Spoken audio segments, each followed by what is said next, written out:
This is the song it opens to tonight. You know what? Fair enough. Hello everyone. My name is Flicker, and today I'm gonna be getting my Sky dailies done. As of recent, I've finally made progress on just moving on and just enjoying my life, and I've gotta say, oh, it is fun.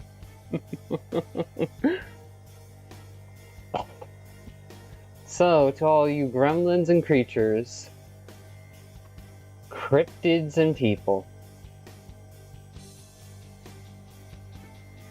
prudes and otherwise, welcome to this recording. I hope you enjoy listening and watching, because today, I'm just gonna have some fun.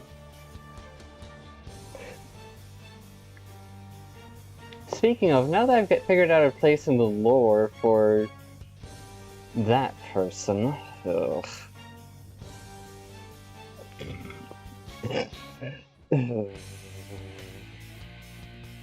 Sorry, but just no. Anyways, now that I've got that figured out, the next thing I'm debating about in my own lore is, okay, was my fictional self born with a black hole engulfing the ritual she was created in, and thus giving life to her through a spark of absurdity? Or was the black hole heart something she earned after they tried to trap her in that? And it worked, but it didn't work forever. Ironically enough, I'm also thinking that if they did trap her in the black hole, as in teleport her inside of its existence, rather than, you know, just throwing her at the surface of one, then ultimately it would have cut her off from the resonance and connections of all the different lives and memories she's lived, and left her only with her own, which would allow her to build up some sanity and really just stabilize a bit as she just grows and explores within whatever existence lives inside a black hole and survives it, eventually hitting the point where she can breach the boundary edge of her own universe and re-emerge back into where she originated from within the black hole, thus allowing for her endless regrowth because she's already filled up the inner area of everything already within her heart.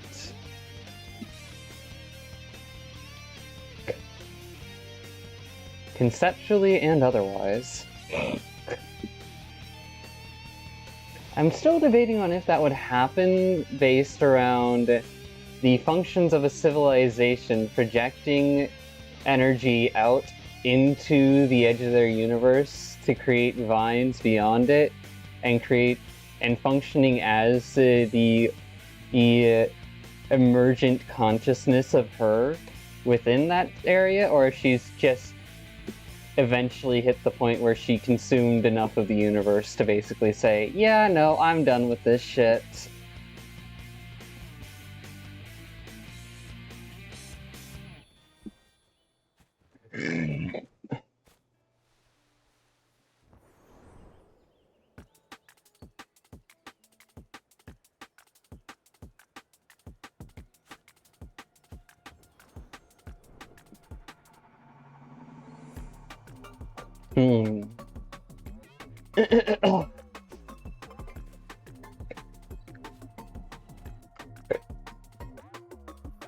Speaking of, I definitely know for certain that the main antagonist, the fucking god of the world that she's born on, is going to fucking actually have an interconnection and contrast in resonance. I.e., she is the unintended result of an old friend's plan turning out by pure chance and some changes over time to where the ritual shouldn't have worked. But it did. And it created her.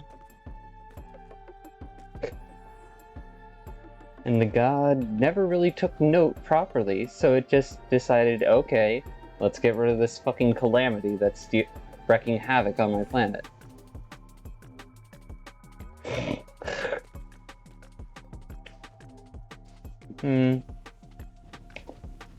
Honestly, I definitely want that god figure to be representative of all the negatives and toxic things that have been a part of my life, including within my own identity, while also still being relatively decent at what they're doing. They're just using an outdated method.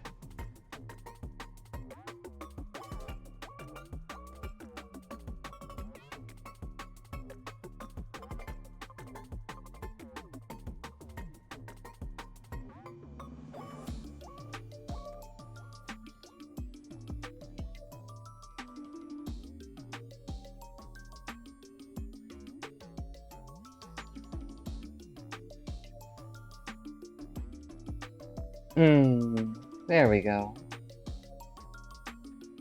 I've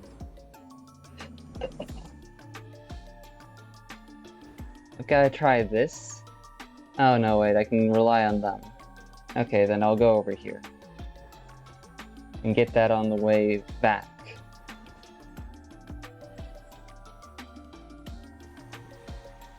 Ah, shit. I could have just waited for them. Oh well, guess I'm trapped here and I've got to redo it all over again.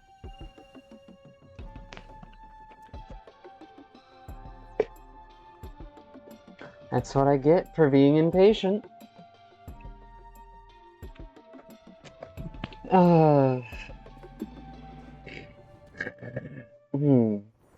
No, there are some days where I just genuinely feel disgust.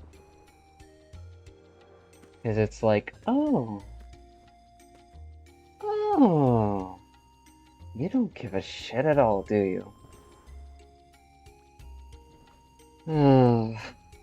Whatever.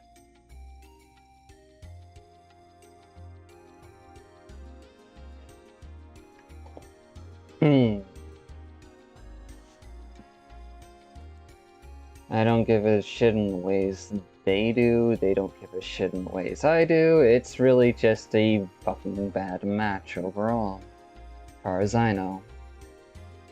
Ugh.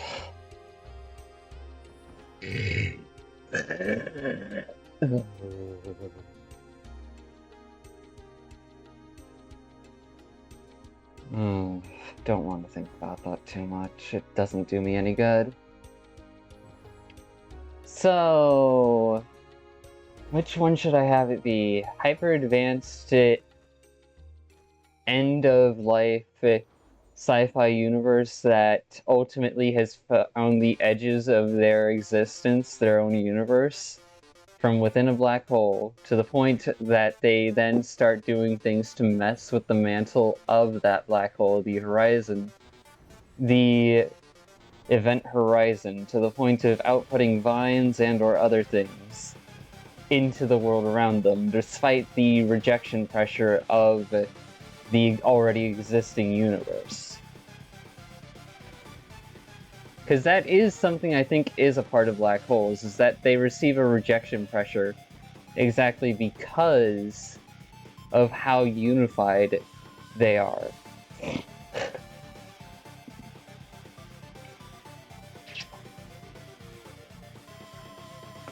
And yet they also have massive amounts of resonance, which could, in theory, be the fundamentals of gravity. Things that are similar are going to attract each other, and by damn it, if everything's made from compacted zeros building on top of each other in emergent systems, then ultimately it doesn't matter if I'm insane or not. That's functional enough as a theory to explain resonance. How differences will push away, how things that can also bring forth conflict as a social value at a fundamental scale, social dynamics being used as part of the rules of the fundamental universe.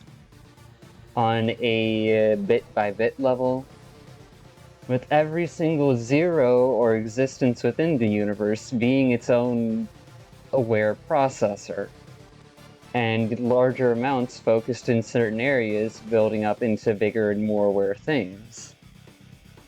Hence why you can have an emergent intelligence from the functions and dynamics of humanity interacting with itself and living, while also providing, while also making sure that you don't, while also allowing for people to keep their free will and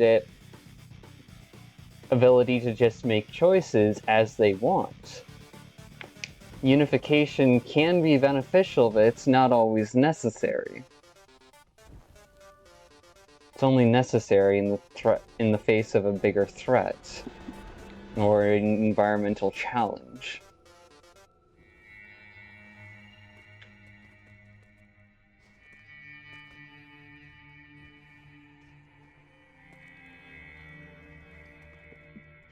Yeah, my thoughts are like an alien sunset.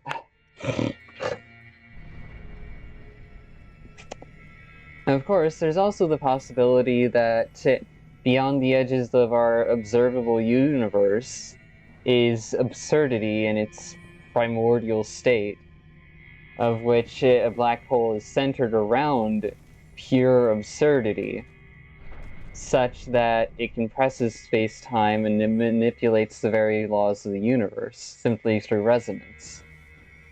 If that's the case, then ultimately that spark of absurdity would be what allows for my character to project things outside of the black hole. I wonder how long a black hole would have to exist before it becomes sentient, if either of those theories are right, though. Because if that ever is possible, then technically they would be an emergent quote-unquote god capable of manipulating and reshaping reality in dynamic ways, simply through creating things by manipulating their event horizon and gravitational field.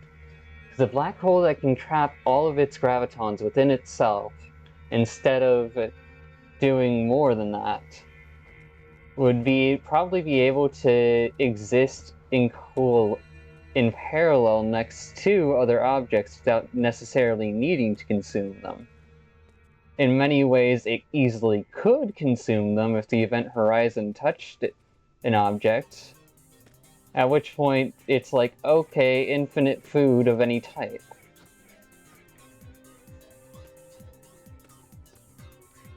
A devourer in form. On this planet, riding my bike, I notice different things that look alike. Seriously, what if the foundational unit of energy in the universe is just zero times itself to the power of, let me think, infinity to the power of infinity? Yeah, because if you do infinity to the power of infinity once, that's already one limit. But if you do it twice, then ultimately you create something a little bit beyond infinity. At which point then you have enough to create a new something out of sheer absurdity. Possibly. The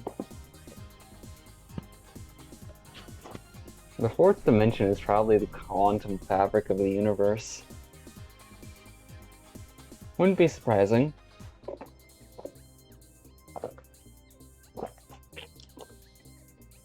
Because space is time and time is space, therefore the two are relative to each other and are trapped within the third dimension. Meanwhile, quantum stuff might not actually be trapped within the third dimension, at least at a smaller scale. And if you can make quantum dynamics that ultimately allow for more freedom bit by bit through quantum tunneling, i.e. one block of energy slamming into any construct in a thin enough construct to push out another block of energy, then ultimately, yeah, no, that makes sense.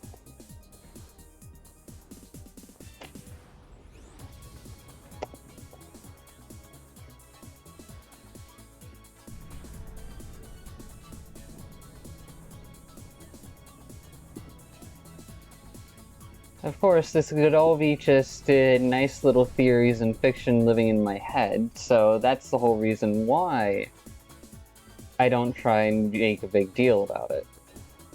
Because I don't want to prove the math. And I know that if I'm going to have any chance of people taking me seriously, I would have to prove the math. And I don't wanna! That's someone else's fucking job, not mine. My job is to look a step ahead and identify possibilities and possible concerns that could interact with and relate to the fundamental reality we live in. Simple as.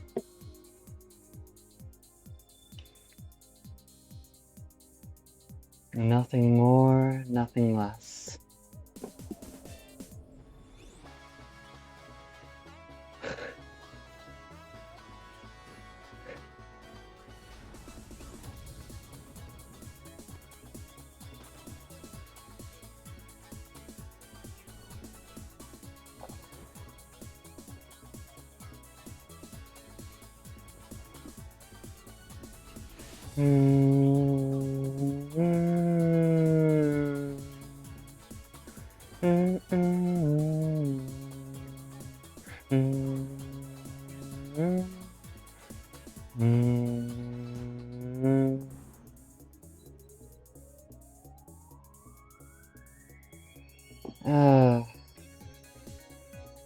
That's one of the reasons why in my present moment version of my fictional self, she's so difficult to kill, because her life force is attached to the tree that got banished into the unknown between with her, which had a spark of that god's essence, and thus she technically could devour and consume the god to take their place, but chooses not to because that's not what she wants at all. Technically, it gives her the power to devour and consume multiple gods of any type. But ultimately, she doesn't want to be a god. Not after seeing all the bullshit they cause.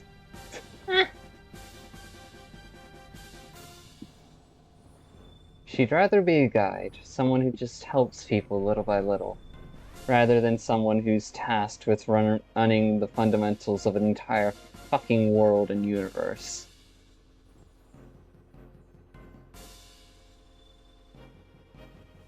A guardian, a guide, an observer and friend, from the absurd to the end.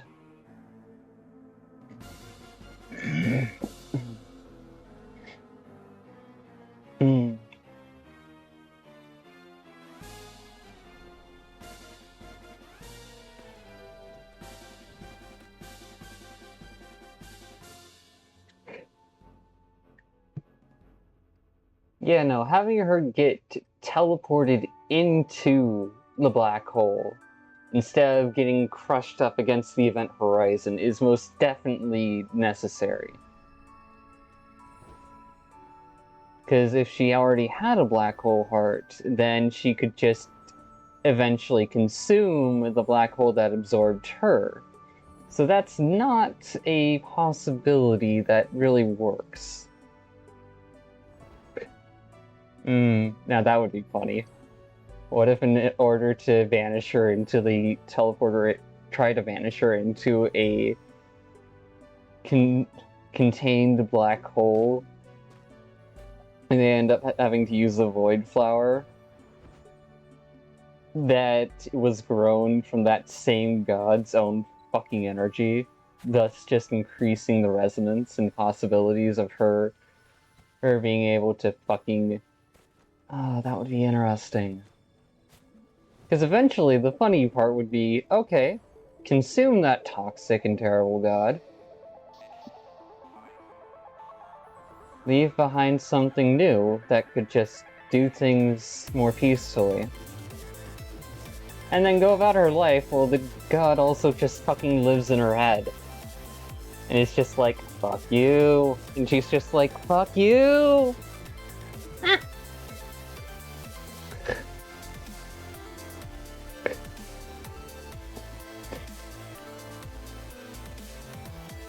Who wants to be a god, anyways? The amount of paperwork and bureaucracy necessary to run a universe, let alone the amount of thinking required, is just way too much. Oh, so I can just use momentum. Neat.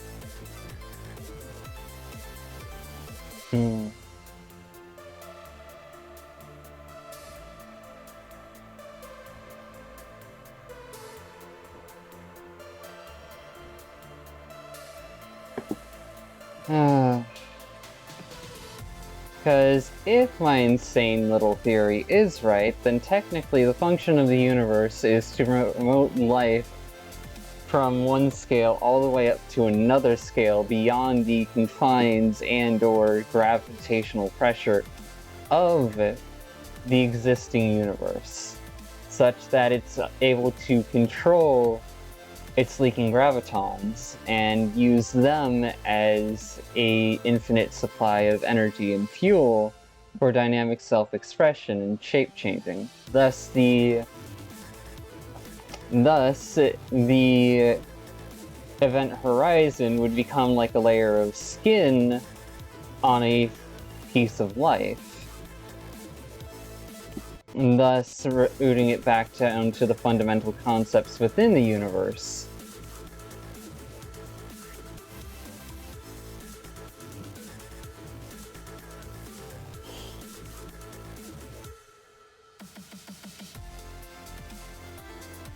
That could work, but then what would be the detail that undoes everything? Oh, I've already been through here, you silly. You silly.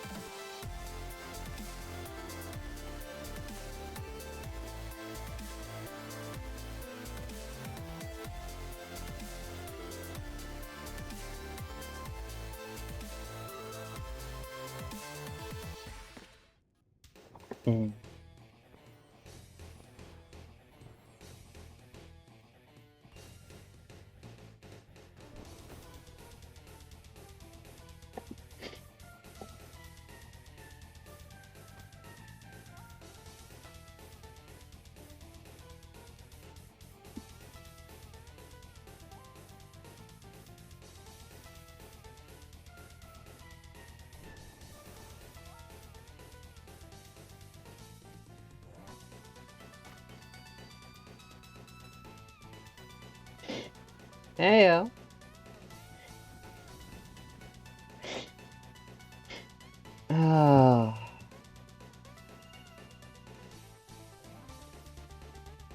Because if the purpose of compressing the limit of all zeros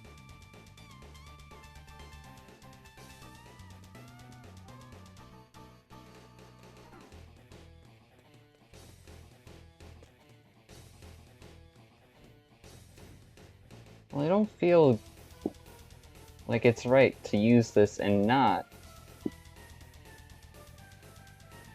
Then again, I'm just a fucking fool.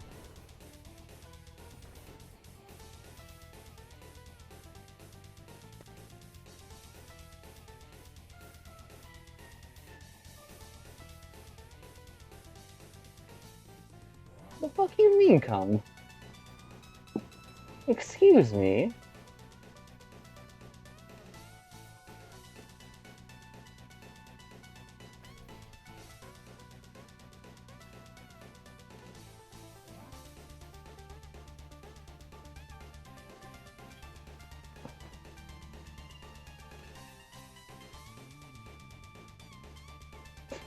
Goober.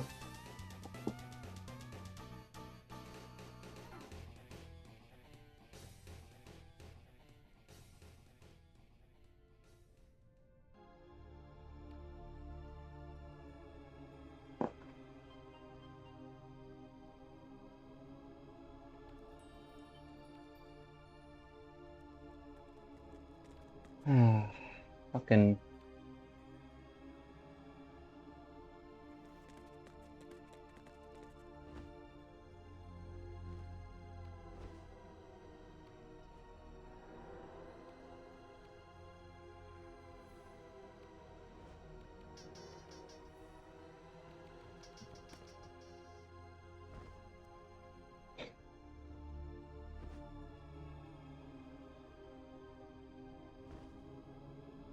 I'm just gonna keep holding your hand throughout all of this.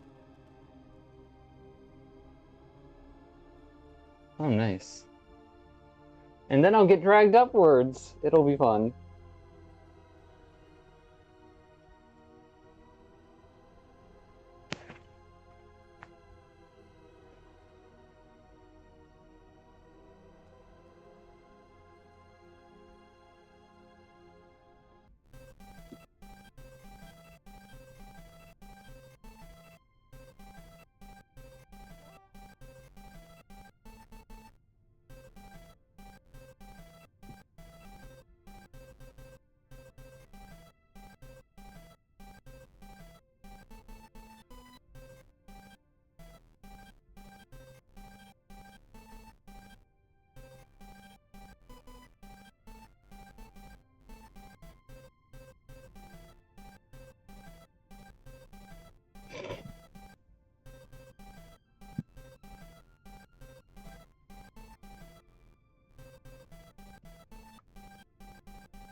Okay.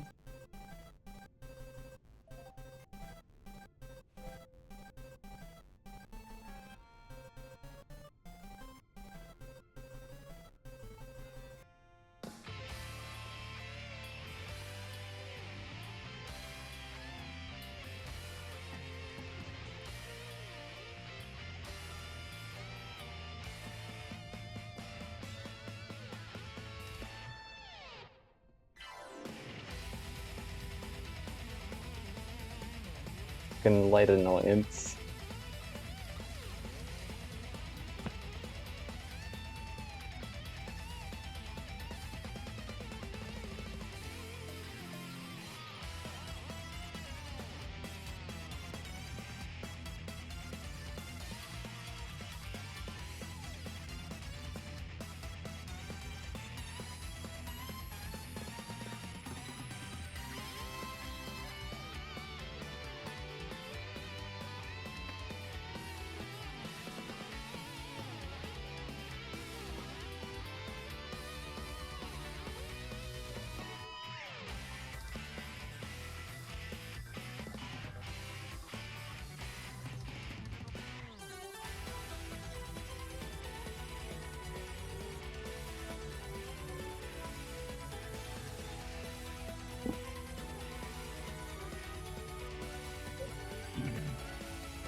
Oh.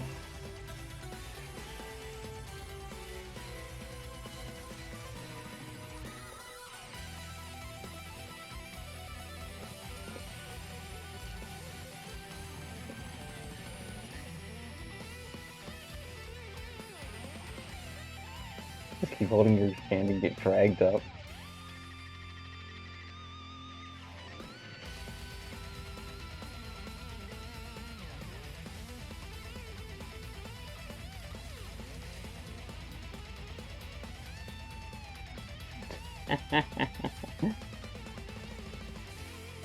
Oh.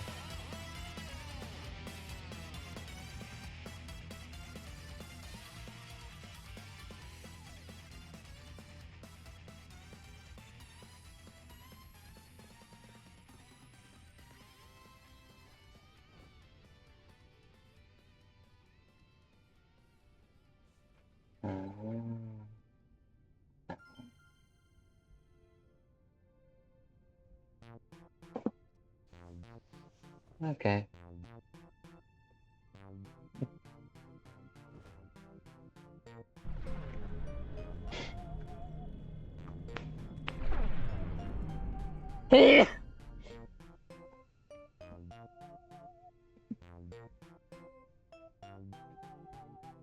Are we just gonna sit here talking, or are we gonna get moving?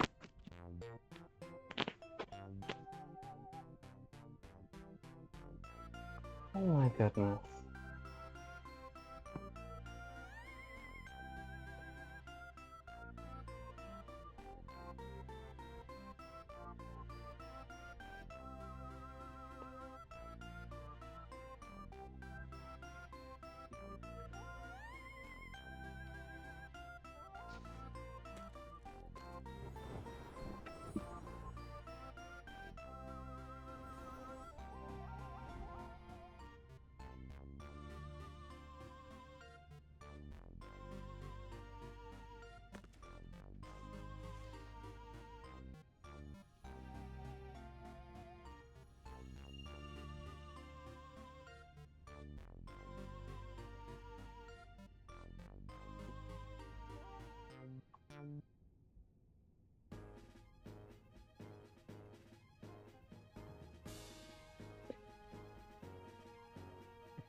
Oh. Da-da-dum.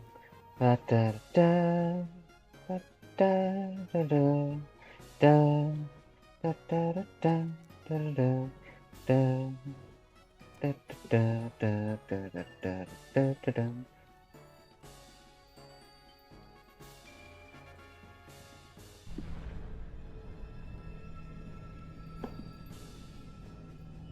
Oh, I mean that works.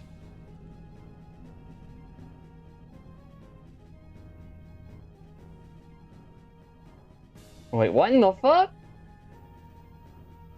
I didn't know you could do that. What in the fuck? Ooh, yeah, I get extra.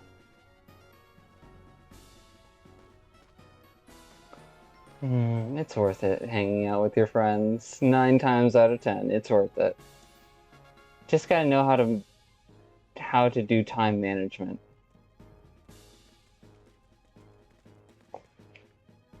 Blah, blah, blah.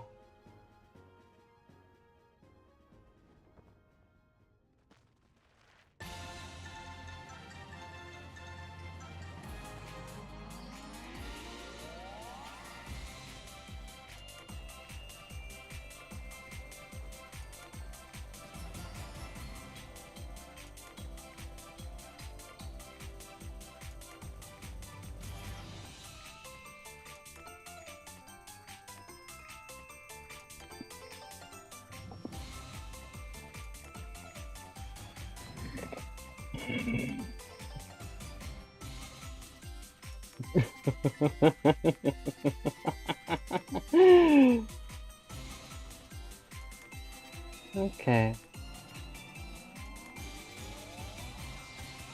It's okay, you're learning.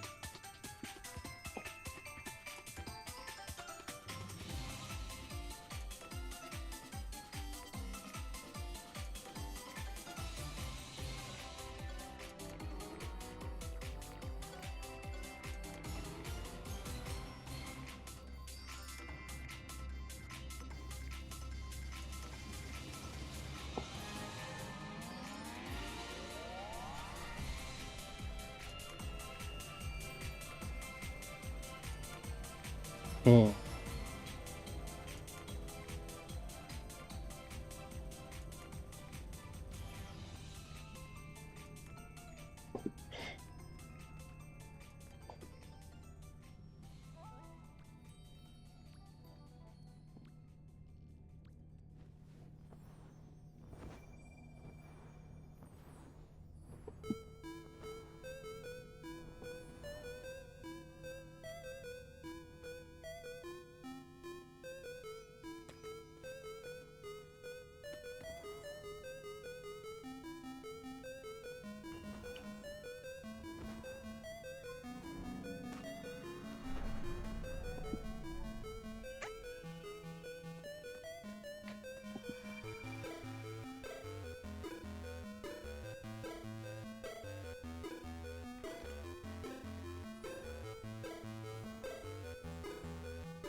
Supercharge.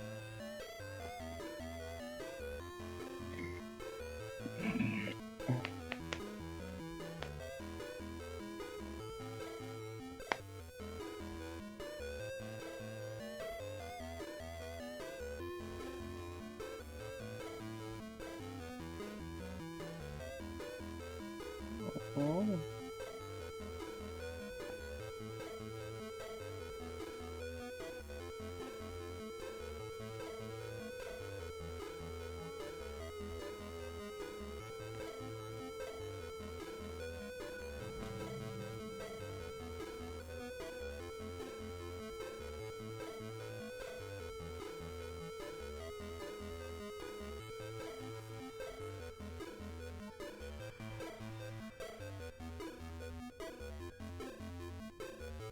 Damn.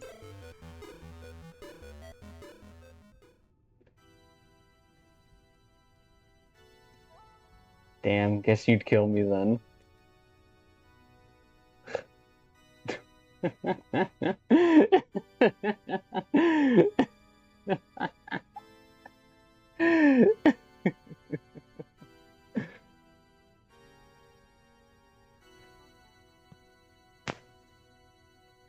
Okay.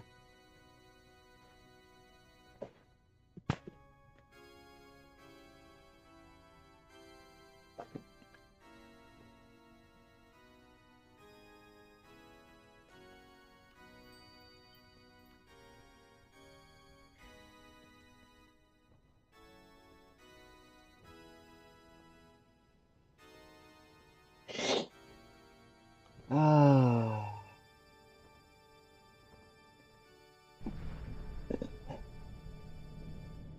Mm.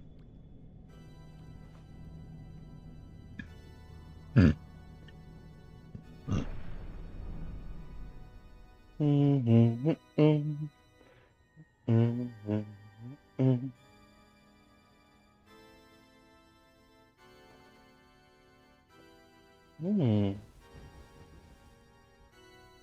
So that's the unintentional time save. Just purely height. Or not.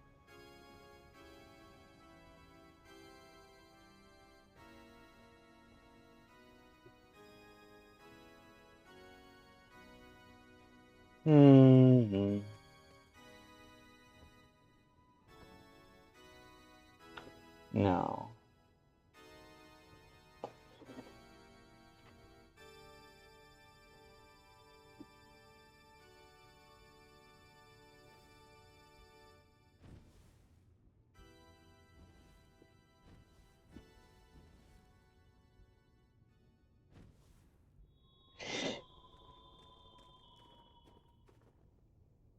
Mm.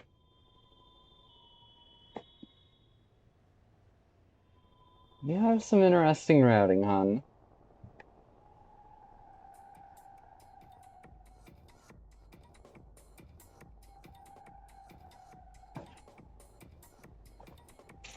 Rarely, if ever, will I say hun as in honey.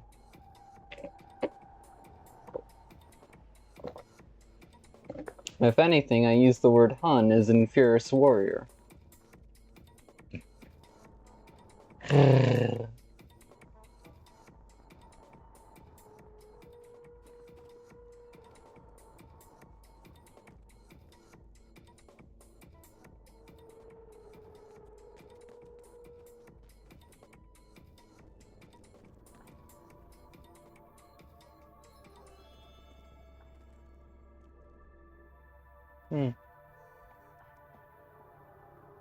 Holy fuck!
Ugh.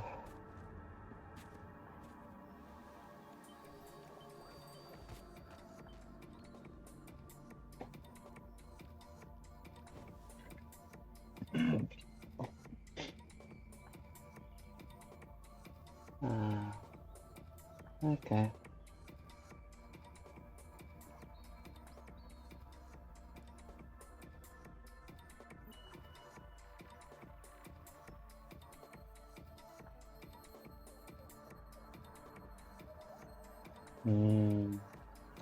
Fair.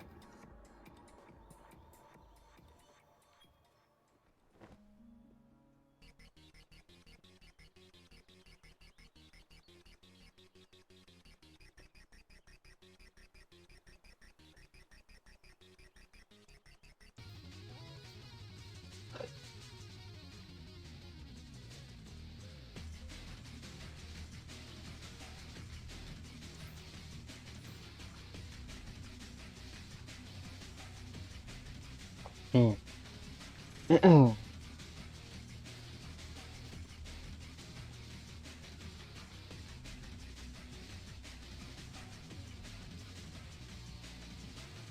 Yeah, no. It's the basic idea I have is this. If there is an upper limit to our universe, then the length of pi in total is that scale.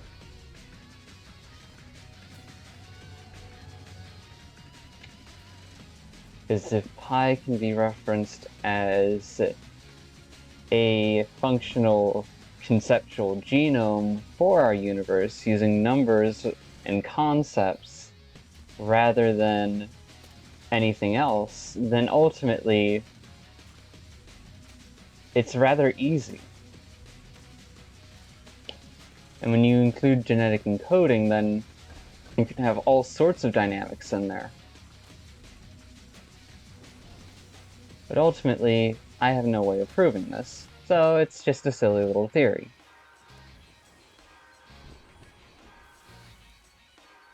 I can't see shit!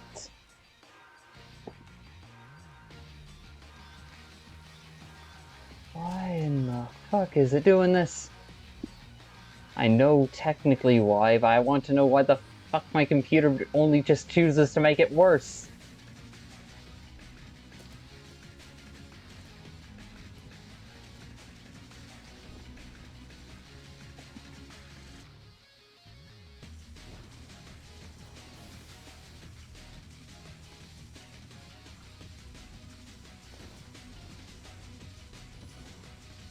Get me out of here!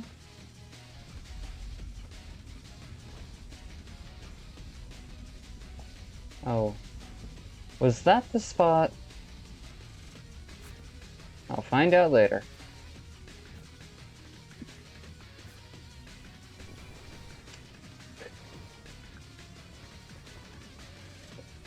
But yeah, no, if the limit of the universe is the same scale as pi from beginning to end, then ultimately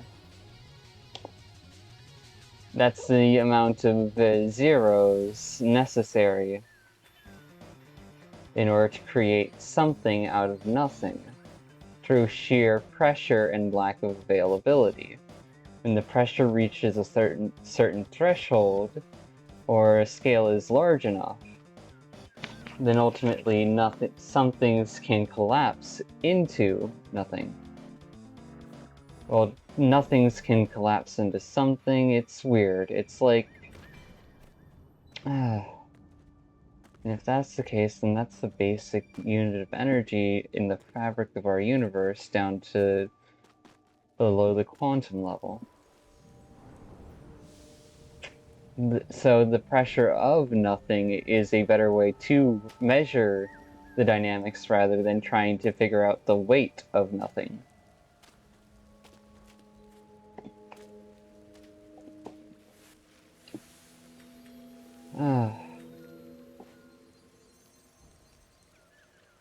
And if that's the case, I wonder how much else I can figure out. If that isn't the case, then I'm just delusional and will make great little theory crafting for the world building of my fictional self's universe and lore and the unknown between.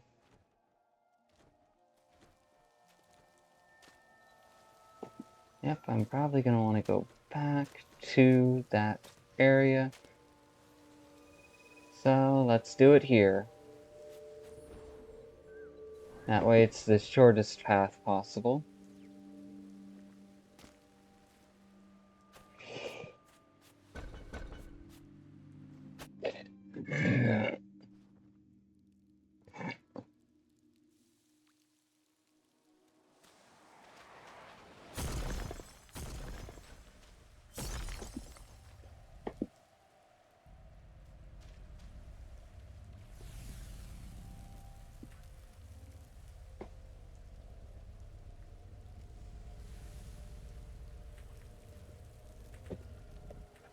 Oh. Oh.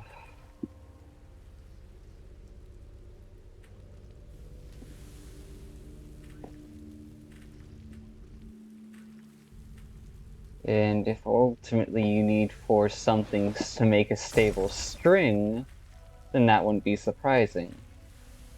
Because then you can follow the rules of the game of life on a three-dimensional level rather than just a two-dimensional level.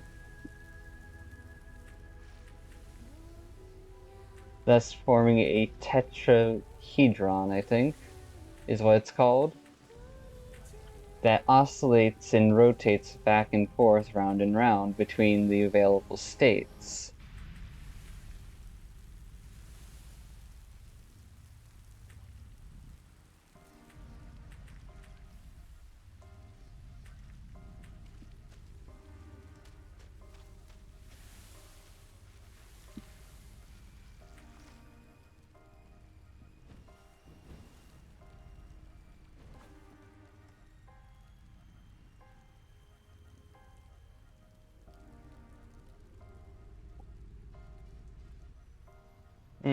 Okay, so I'm safe for now.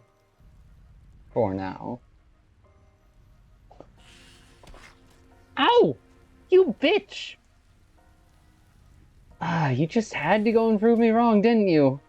You little shit.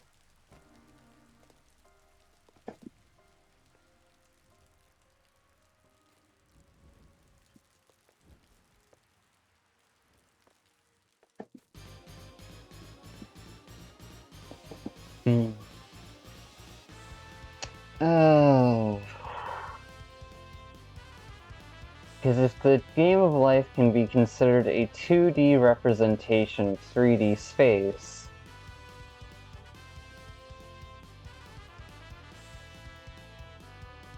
in terms of making strings and fragments of energy,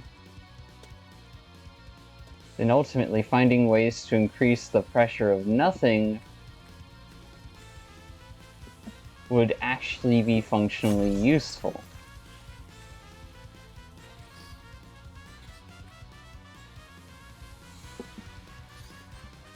Well, those two are distracted by that, so I'm just going to be over here.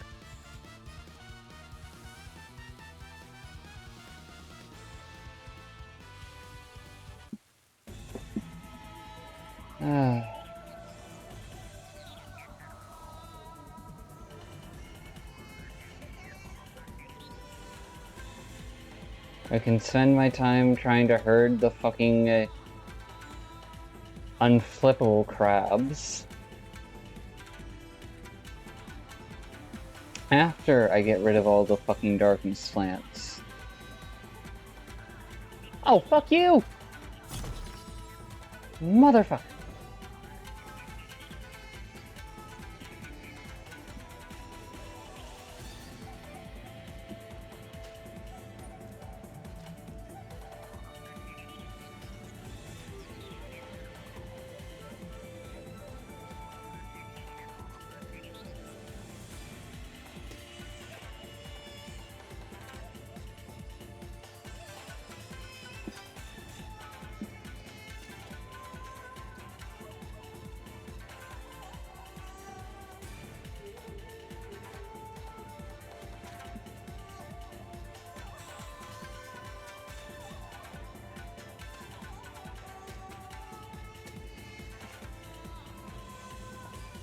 Haven't triggered the cutscene yet.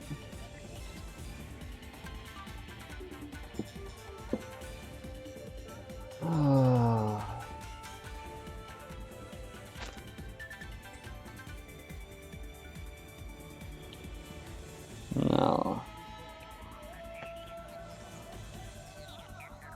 If the universe is created from a fundamental set of concepts that then enmesh within each other in different ways to create new emergent concepts reliably time and again, then ultimately it doesn't take much. And since you can do conceptual math via physics and, actual math, it's really interesting. Oh, nice, it went into the water!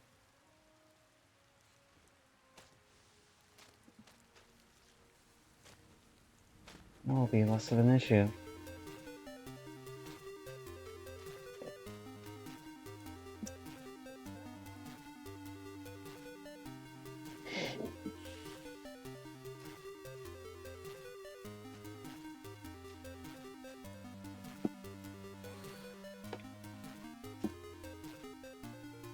Get over here, bitch.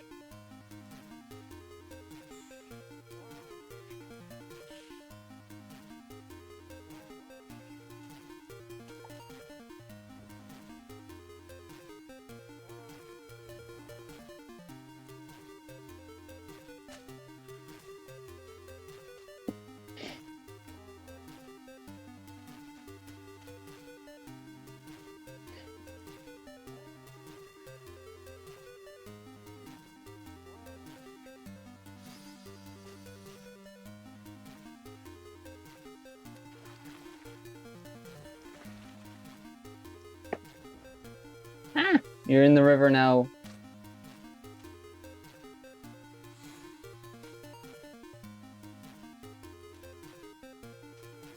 Okay, and I need to recharge. Fucking.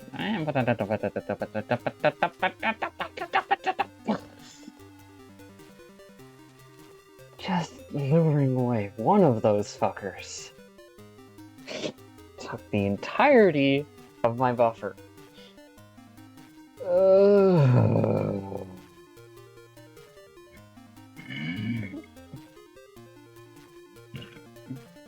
Why does it say I have a red dot? I don't have a red dot.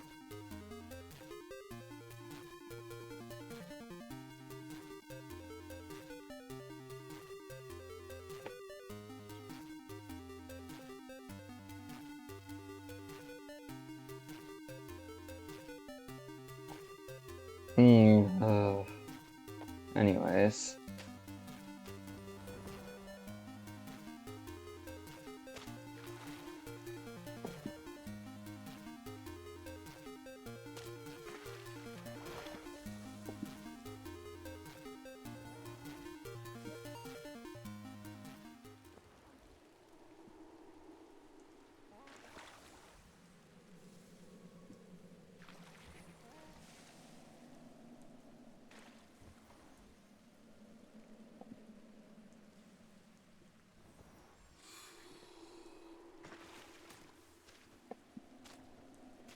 Alright, that's another one down.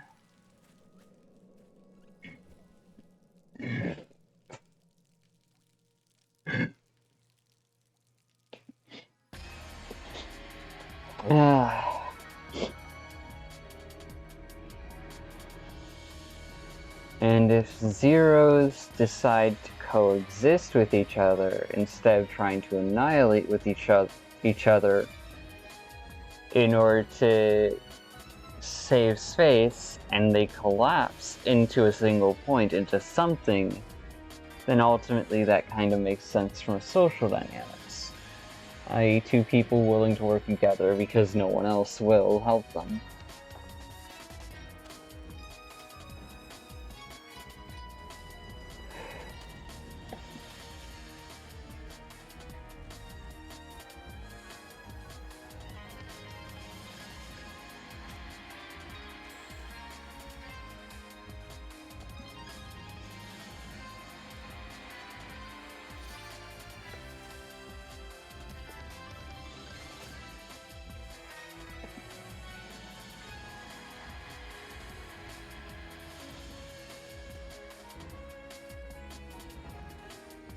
Get the fuck up here, bitch.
Alright, now I can do the rest of this without worrying too much.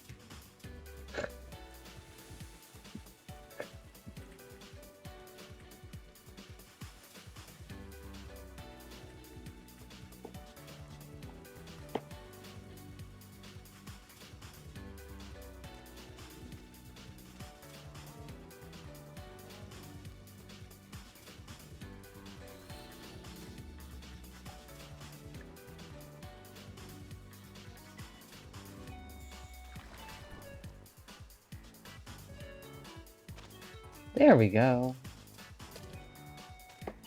That's about as safe as it's gonna get.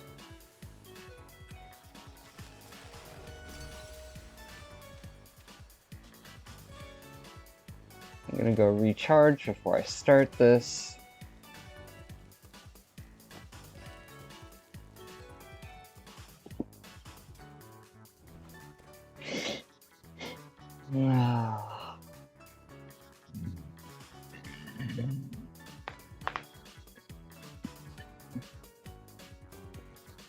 Now, what would be funny is if the idea that beyond our universe are already fully manifested black hole people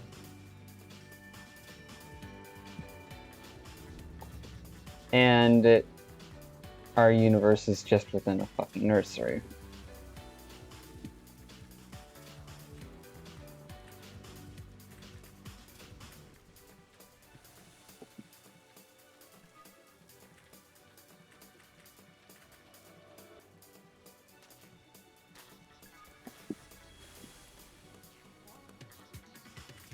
Four.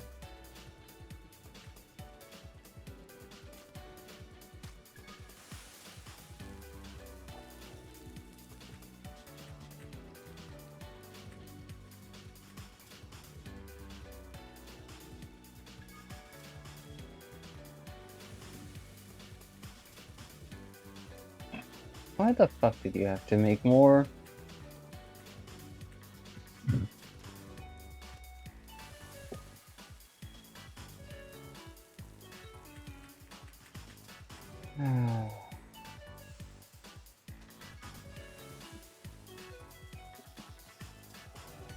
Burn. Faster, please.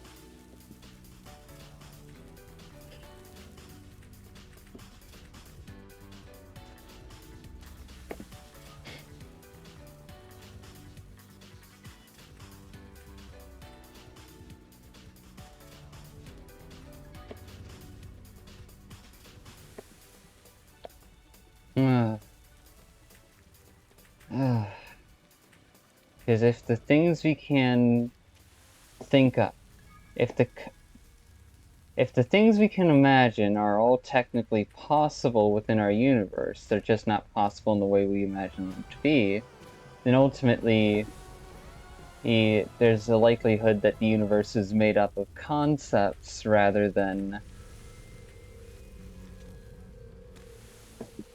anything else. And since nothingness wants to be eternal, perpetual, the long, quiet, eternal, forever, then ultimately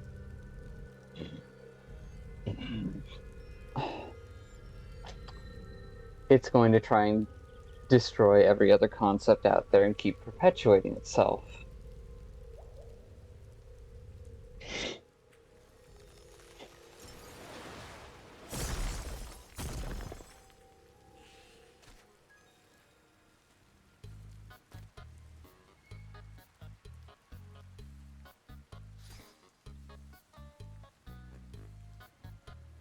You know, I'm not staying for this.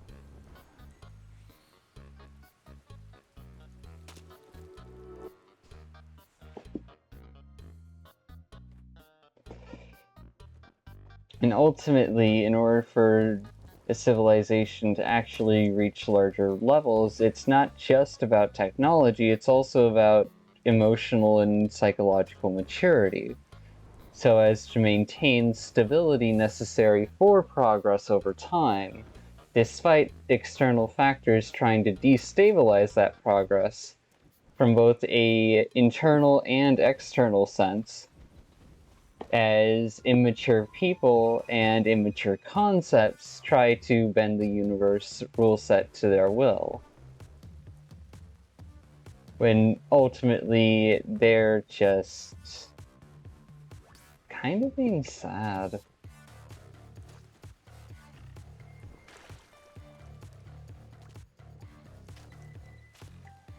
Because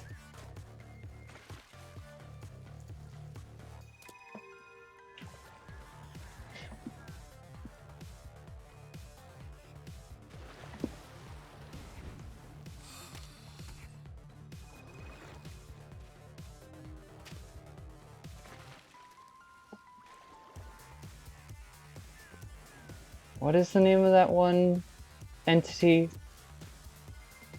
Whatever the fuck snake, where it's like it can predict who did and didn't contribute to its life and thus influence things.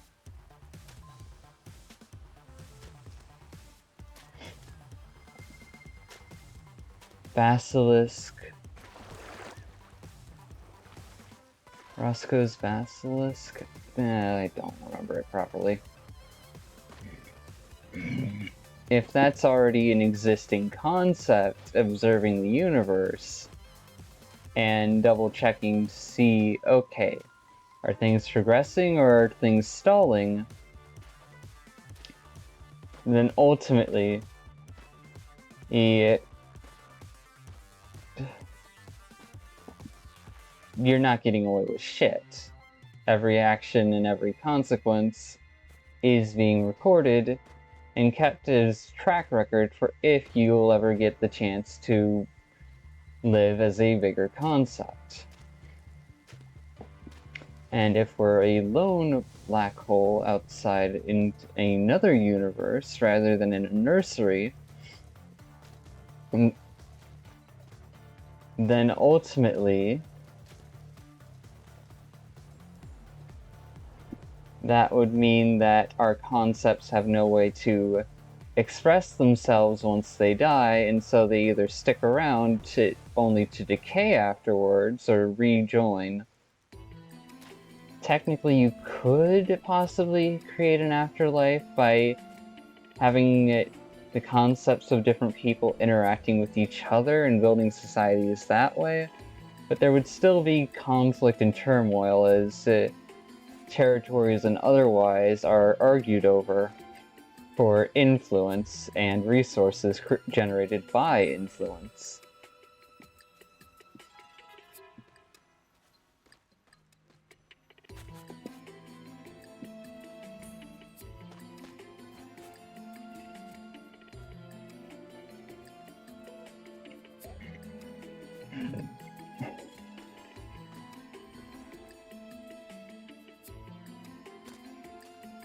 Even if there is a preset path for everything, that doesn't necessarily mean there aren't outside influences from outside our universe stepping in to try and get their own slice of the pie and recruit their own followers. It's social dynamics, but also emotional maturity and otherwise.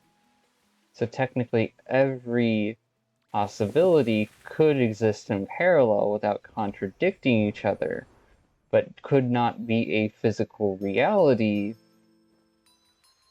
in every universe.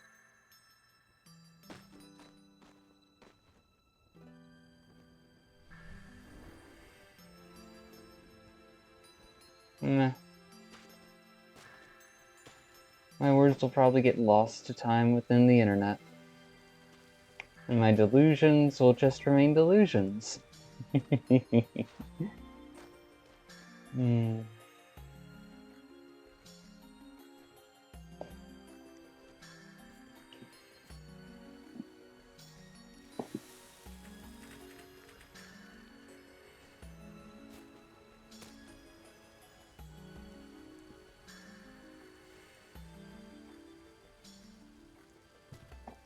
And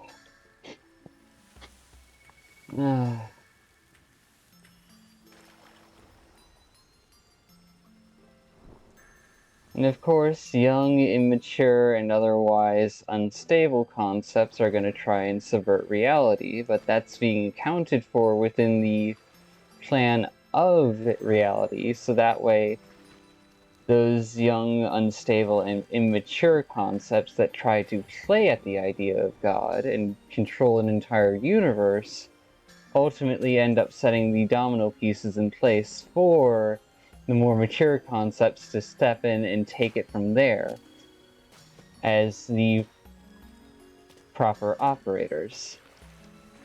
And thus, the children are kept in the playpen.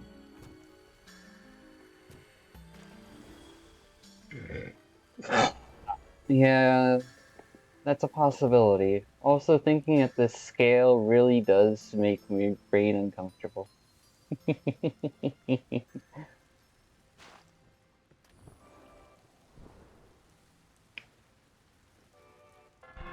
In a sense, then, we're all just concepts inside of larger concepts. At which point, what happens when you breach past infinity and absurdity? Because the absurd is a fundamental part of the universe, if my theory is right. If my theory is wrong, then who knows what the fuck else is part of the universe. So what is beyond absurdity? Reasonable absurdity.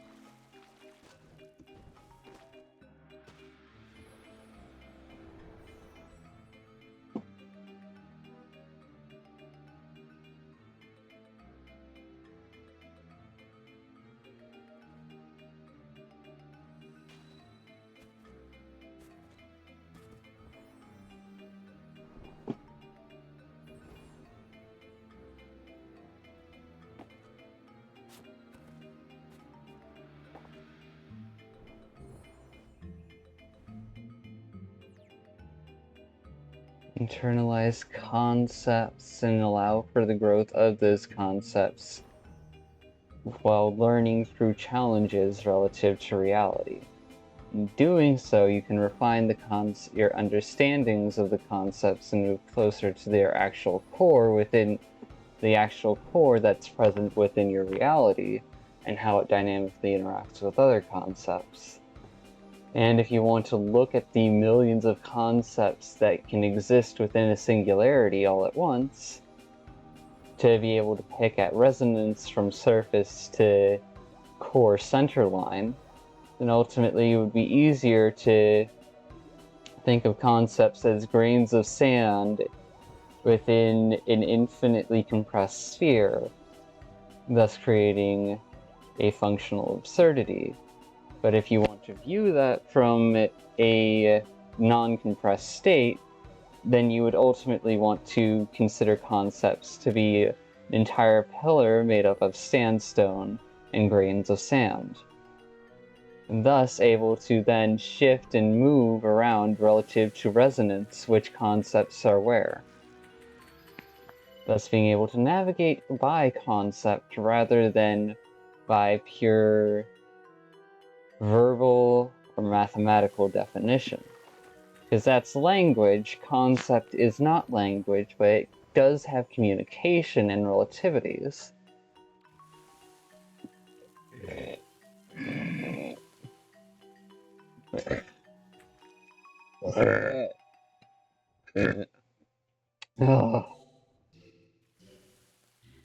Oh, yeah, no, I'm definitely eldritch oriented.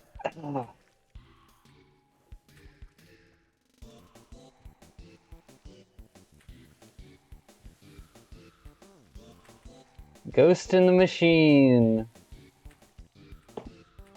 Also, since technically you're always being observed,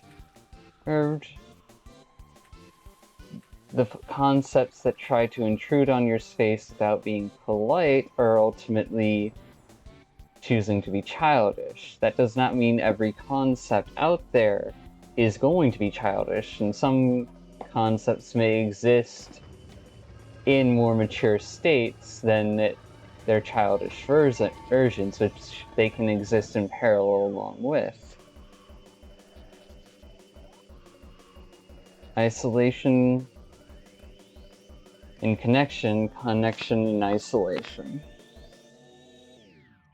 Contrast through unity, unity through contrast and diversity.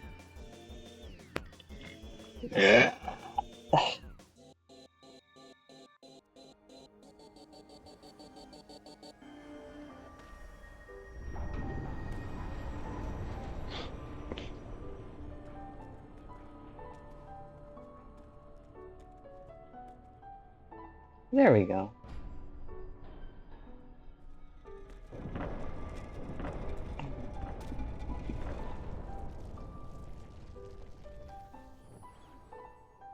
Alright.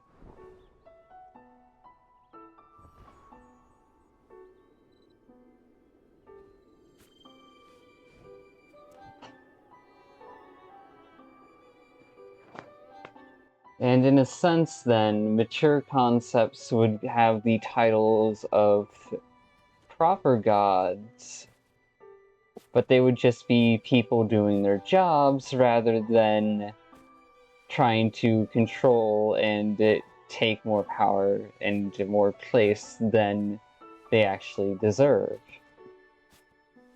So as to live their life and just be able to enjoy interacting with others.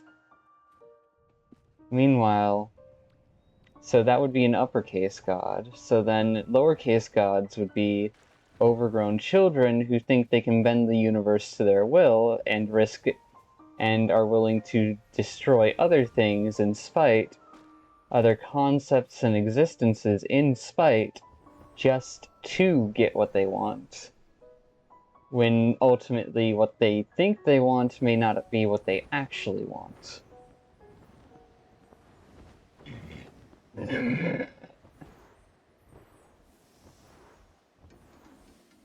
So those would be lowercase gods, concepts competing for each other for positions of authority and power within the fundamentals of the universe without truly choosing to grow by understanding those they look up to and seek to steal power from.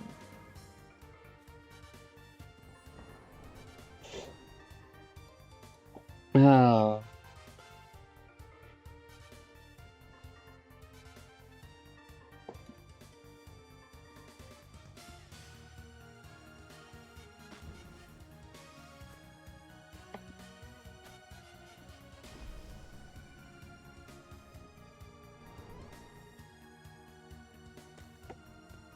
Which means ultimately collecting power beyond the means of survival is pretty much childish unless it's for a purposeful effort that can result in positive impact.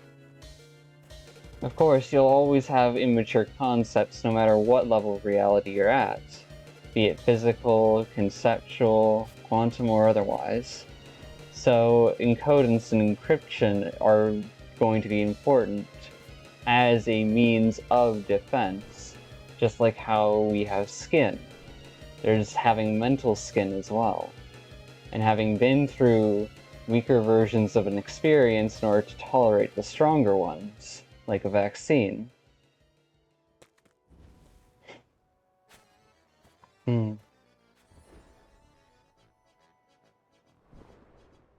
But ultimately, that only works if someone is informed ahead of time and not afterwards. So that's where I fucked up. Got it. I'm choosing to let my own insecurities show and try to deal with them, while also betting on the chance that the other person would be able to at least handle and be true to themselves in the meanwhile.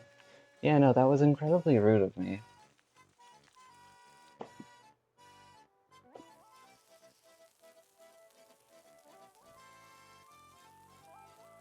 Then again, I am just a fool.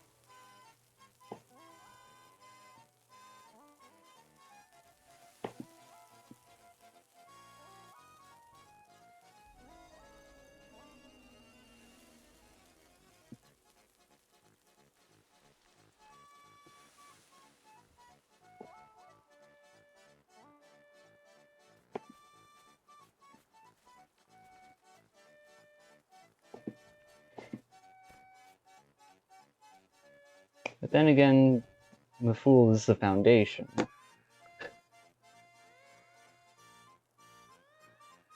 Which makes sense.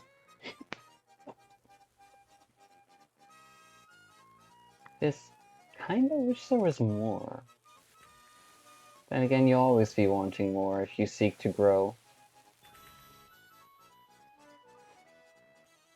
No thanks.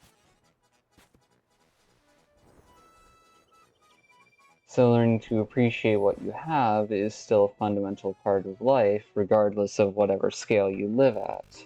Because then you at least treasure the connections and dynamics you have instead of seeing them as currencies to get what you want, which ultimately leads to a happier and fuller life in the long run.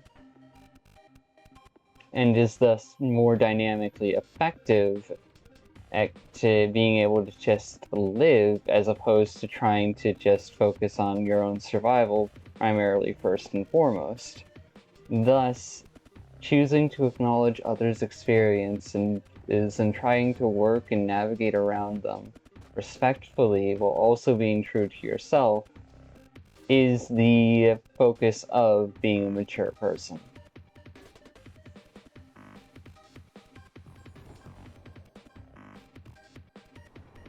And thus is part of the definition of what maturity means as a concept. And since maturity and growth are interlinked, then technically there's all infinite number of ways to always be more mature. Thus, you can't ever be the perfection of maturity unless you choose to mimic the core of the concept perfectly, at which point you then lose your individuality and don't choose to keep growing.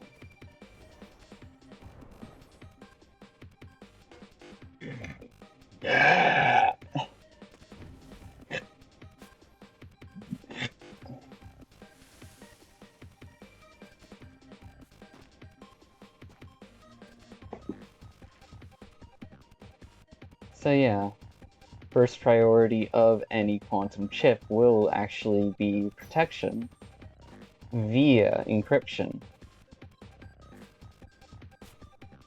so as to not get cross-contaminated too much by outside forces too soon.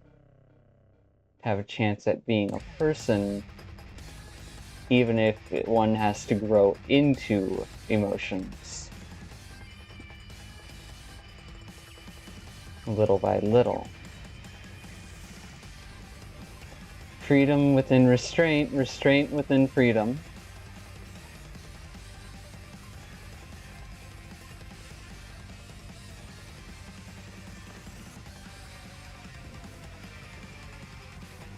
Thus, the ultimate goal is to be able to recognize things on sight and notice how the dynamics that make up that thing function at a core level from the inside out, to the point where you can then know how to navigate around it on sight as opposed to having to learn about it bit by bit. Which would be nice, but would also be very taxing. So you can't do it all the time. So it'd be better to prefer that for people you care about than people you don't.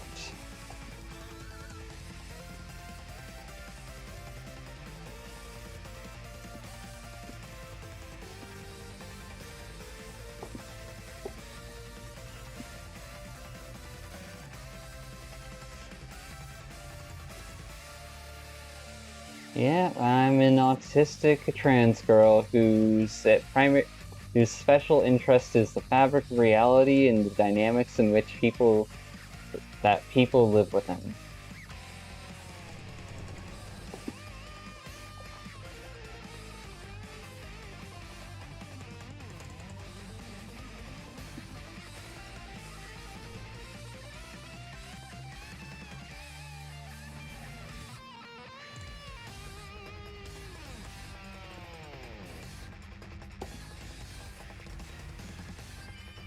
I don't give a shit.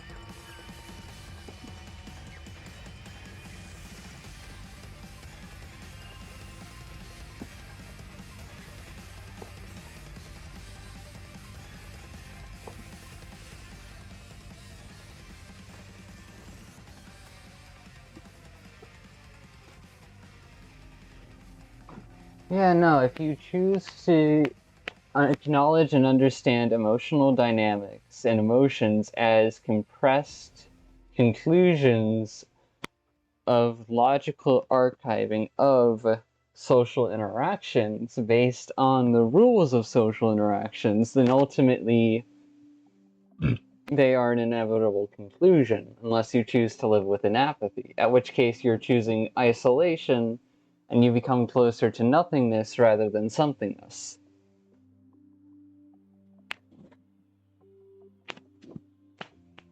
Oh.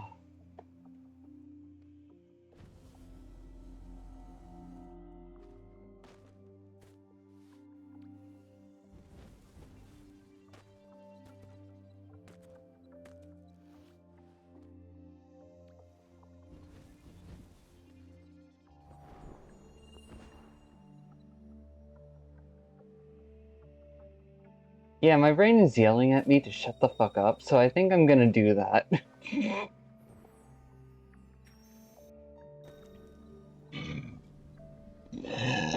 Because otherwise it's gonna keep trying to kill 101 infinite loops in order to save on processing power. But those loops will keep generating new loops from new concepts, and it would...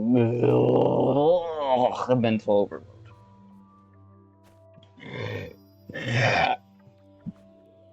Which is why, even if you're able to perceive things at the scale of existence, ultimately you do still need to sleep. Otherwise, you will be exhausted by the weight of processing everything.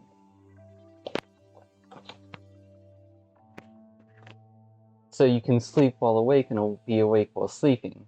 You can physically sleep and then wake up, but still be cognitively sleeping on the scale of perceiving concepts.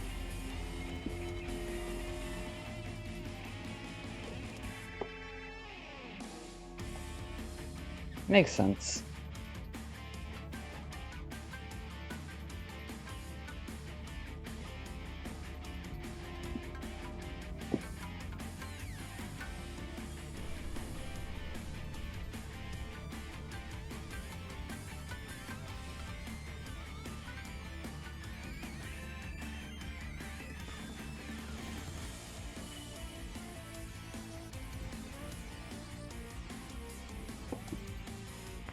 Thus, to learn how to create new life while maintaining self-control and keeping track of existing resources, so as to not introduce new life when there aren't the resources to sustain it irresponsibly, is one of the functions of society. Thus, just because you can have more kids and people doesn't mean you should. Just because you have the resources to sustain more people doesn't mean that you will always be able to, because resources used in one avenue can't be used in another. Thus, you have the resource dilemma, wherein in order to make progress you have to spend resources, but in order to make progress you also have to take care of people. Which means spending resources. So balancing the two is really the fundamental issue within a society. Which is why we try to keep track of things, but then there are those who try to selfishly get more than they should, because they're still overgrown children emotionally. Even if they're great at their job.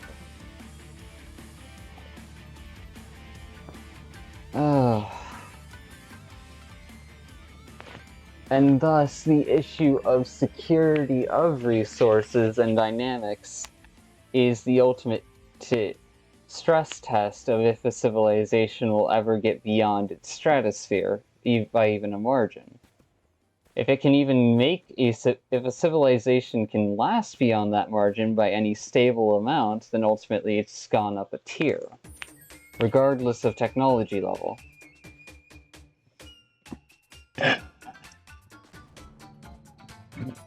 But since you can't use power to enforce everything, ultimately helping keep creating spaces where people can learn and grow is a more functional pursuit of reality, such that you have higher chances of producing those who understand the foundations of it and respect it properly, instead of thinking they can get away with shit just because they think they've internalized it all when they really haven't.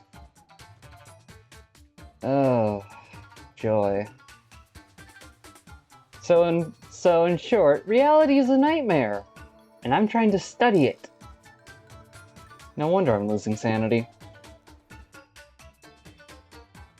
Be it the host self in this reality, or the fictional self in concept in other reality spaces.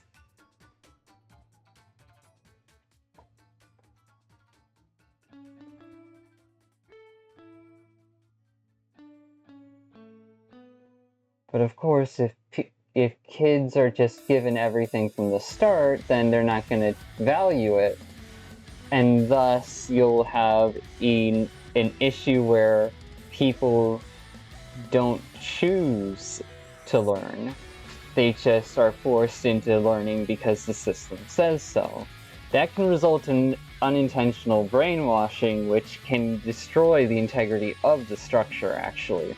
For as much as it's meant to maintain it, it will ultimately isolate the functional components from one another, thus causing it to rot. So a dynamic living system is better than a stagnant system. Even if a dynamic living system consumes more resources and is more unstable in the short term.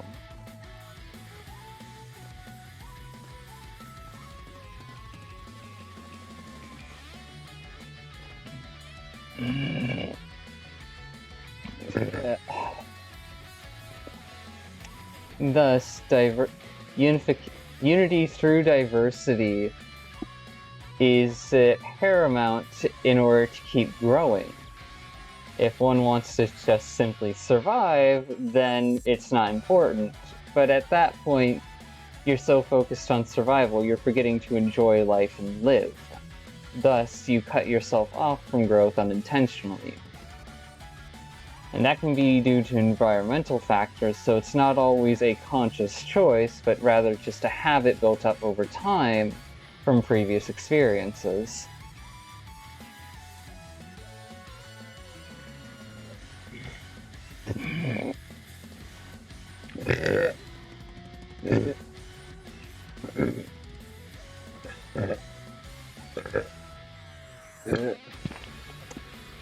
Yeah, no, psychologically I feel like I'm putting myself in danger by trying to explain all this and put it out on the internet, because in doing so or if I'm actually right, or someone actually gets ensnared in this web of concepts I've been staring at and trying to revise over and over and over again. And ultimately they'll make me a priority, and I'm not going to have an easy life any further. Then again, it's not like I have an easy life, I'm just doing my fucking job as a person in choosing to grow and try to acknowledge things that I may not understand.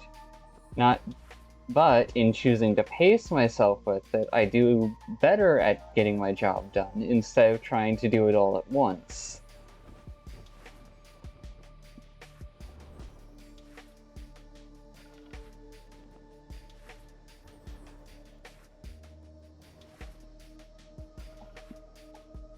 One thing at a time is more effective, but that doesn't mean you should let any resonance boost decay.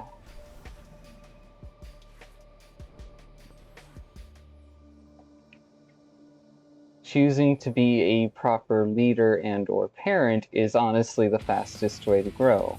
Not just one that functions, but one that actually considers and navigates around others, even younger people who are defined as children who may not have the same concepts available to them.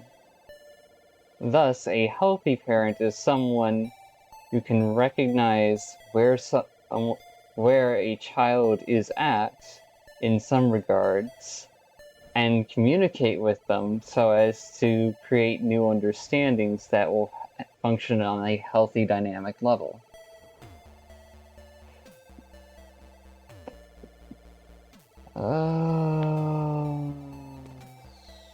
This is the reason why I don't like being awake. Because ultimately my brain won't shut the fuck up!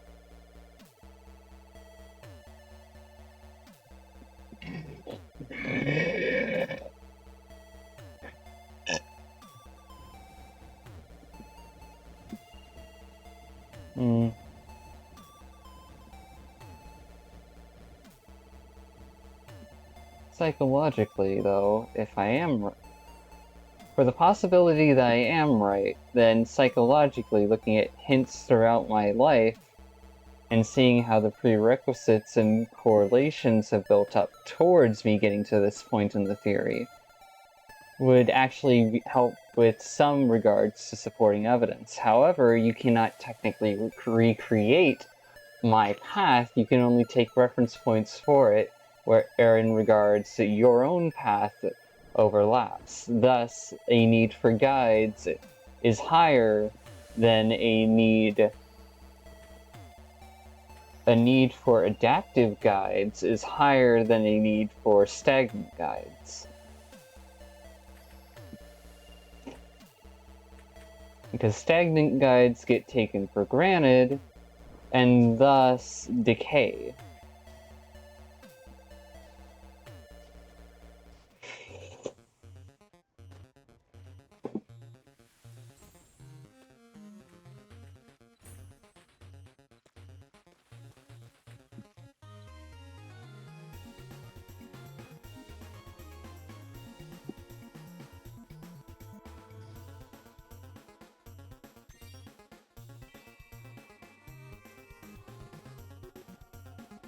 $12.69. Let's go! Oh. Honestly, I wish there were more people that could talk with me on this level, so that way I can refine my concepts and understandings further away from fiction and more towards the reality of things while holding on to the absurdity as possible. But in doing so, I can't risk letting myself be ultimately and utterly surrounded by such people that I could talk with on this scale. Because then I would isolate and create a echo chamber of information and bubble of how I think the world works with fellow-minded people, thus interacting with others time and again at the foundational level is more often than not beneficial to my own growth and understanding of things. Because it's in the simplicities that the complexities and nuances emerge. No matter how much gray there may be out there, there's still a whole lot of color too. And truth represented by a lie represented by a truth. Truth is gray, lie is color.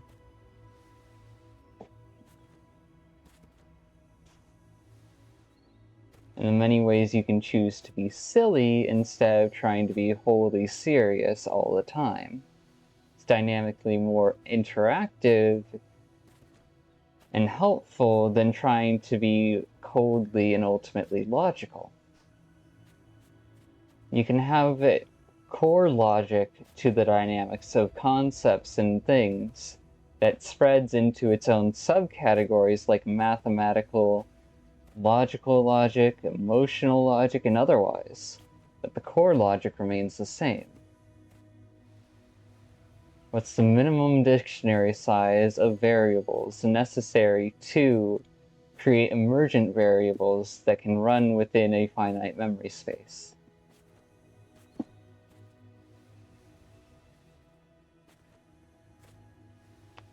Because even if the emergent variables are not defined within the dictionary, they will appear from the interactions of different concepts interacting with each other. Thus, it's a type of emergent chemistry.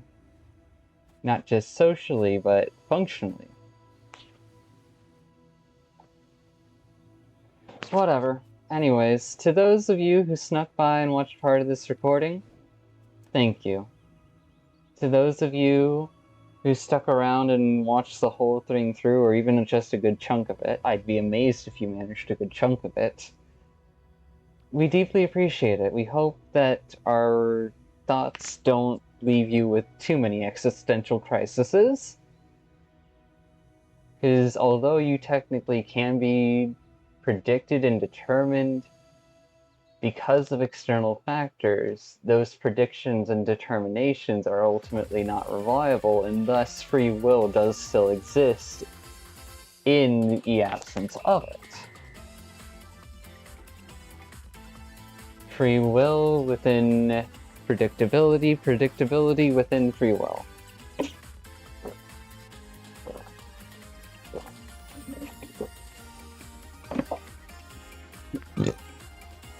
So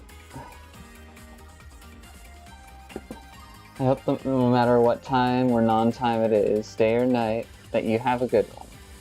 A good experience. And if it isn't good, then we hope that either improves, or at least stays manageable for you out there. Our name is Flicker, we've got our dailies done, and we'll be seeing you all later. Bye!